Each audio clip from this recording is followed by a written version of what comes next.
আসসালামু আলাইকুম ভিউয়ার্স, কেমন আছেন সবাই? আলহামদুলিল্লাহ, আমিও ভালো আছি আপনাদের দোয়ায়। শুভ সন্ধ্যা। এবার সন্ধ্যায় ইফতারি নিয়ে বসেছি। আর ইফতারিতে ছিল, এটা ছিল এই যে এটা ছিল ধনের পাতার বড়া। আর এটা ছিল টমেটোর চপ। এটা ক্ষীর খেজুর ছিল, আপেল ছিল, কলা ছিল, কমলা ছিল, আমার কাছে পেয়ারা ছিল। তার এটা ছিল শসা, আর এটা ছোলা, আর ছিল সুজি রান্না।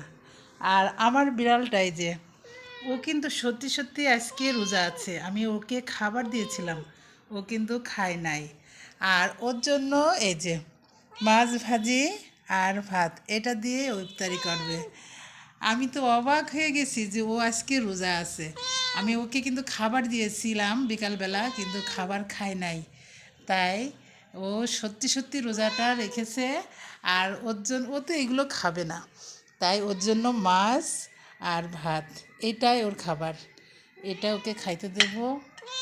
আর ও এখন খাইতে চাচ্ছে, তাই ওকে আজান দিলে আমরা দুজনাই খাবো ইনশাল্লাহ।